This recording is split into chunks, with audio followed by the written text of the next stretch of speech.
Hello guys, చూస్తున్నారు కదా water and పెద్ద పెద్ద మంచు కొండలు. సో మా జర్నీ అనేది చండీగఢ్ టు సిమ్లాకి స్టార్ట్ అయిందనమాట. సో కాల్కా స్టేషన్ అనేది ఉంటుందన్నమాట. ఆ కాల్కా స్టేషన్ టు సిమ్లాకి టాయ్ ట్రైన్ లో రావడానికి మాకు 4 hours జర్నీ అనేది పట్టిందనమాట. టాయ్ ట్రైన్ లో ప్రయాణం చేయాలంటే కొండలు ఎక్కాల్సిందే దిగాల్సిందే అనమాట. సో మధ్య మధ్యలో పెద్ద పెద్ద గుహలు వస్తూ ఉంటాయి, పాము లాంటి మెలికలు తిరిగిన దారులు ఉంటాయి అనమాట. సో ఈ ట్రైన్ లో ప్రయాణం చేసేటప్పుడు ఫుడ్ అనేది ఖచ్చితంగా తెచ్చుకొని బ్యాగ్ లో దాచిపెట్టుకోవాలి, లేదంటే మనకి మారుతుంది అనమాట. అక్కడక్కడ ఉంటారు, లొకేషన్స్ మస్తు ఉంటాయి, ఫొటోస్ మాత్రం మస్తు తీసుకోవచ్చు. సో ఫైనల్ గా సిమ్లా చేరుకున్నాక ఏదైనా ప్లేసెస్ చూడాలి అని అంటే కుఫ్రీ అనే ప్లేస్ కి వెళ్ళాలన్నమాట. సో కుఫ్రీ అనే ప్లేస్ కి వెళ్ళాలి అని అంటే నడిచైనా వెళ్ళాలి, లేదా గుర్రం మీద అయినా వెళ్ళాలి. సో బై వాక్ వెళ్దాం అనుకున్నాము.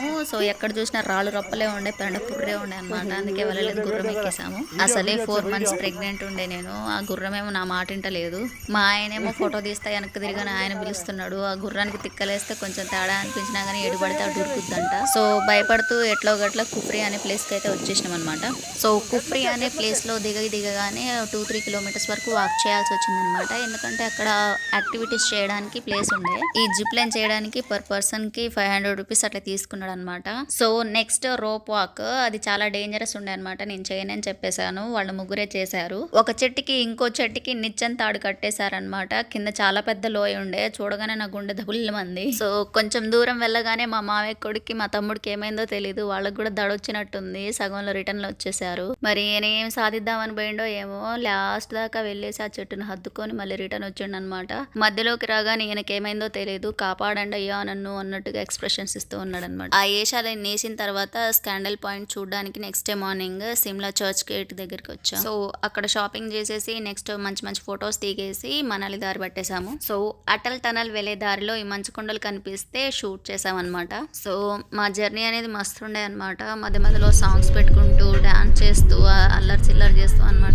సో లెఫ్ట్ సైడ్ లో కనిపిస్తుంది కదా, అదే గుహ అనమాట. సో వెళ్ళడం రావడం ఈజీ అవడం కోసం ఎన్నో కిలోమీటర్ వరకు తోమేశారు. సో అక్కడ వీడియో తీసుకోవడానికి ఫొటోస్ తీసుకోవడానికి మస్తు ఉండే అనమాట ప్లేస్. కాకపోతే ఆ వీడియో క్లిప్ అనేది మిస్ అయిపోయాను. సో అటల్ టనల్ నుంచి మేము సిస్సు అనే ప్లేస్ కి వెళ్ళాలన్నమాట.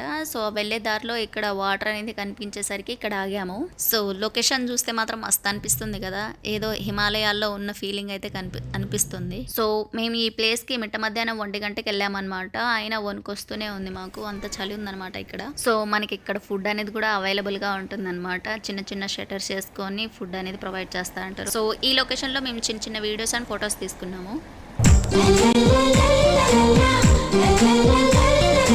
సో ఆయనేమో మంచులో వేషాలు ఎత్తా అంటే నేనే నీళ్ళలో వేషాలు ఎత్తాను అనమాట. నన్ను ఎత్తుకొని ఆయన అయితే అలా తిప్పుతుంటే నాకైతే మస్తు అనిపించింది అనమాట. సో మా ఏషాలన్నీ అయిపోయిన తర్వాత సిస్సు అనే ప్లేస్కి అయితే చేరుకున్నాము. సో ఈ కనిపిస్తున్న నది అయితే బయాస్ రివర్ అనమాట. ఇది ఎక్కడి నుంచి వస్తుందో క్లారిటీగా నాకైతే అసలు తెలియదు.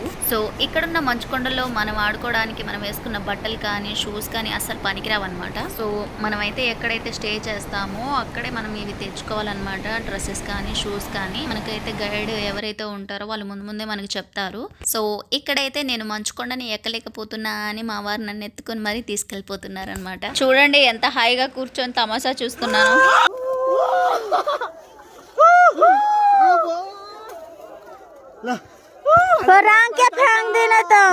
సో మంచుకొండలో వాళ్ళు ముగ్గురు మస్తు ఎంజాయ్ చేస్తున్నారు అనమాట. నేనేం వీడియో తీస్తున్నాను, నన్ను మాత్రం ఫొటోస్ ఒక్కళ్ళు తీయట్లేదని అలిగి కూర్చున్నాను.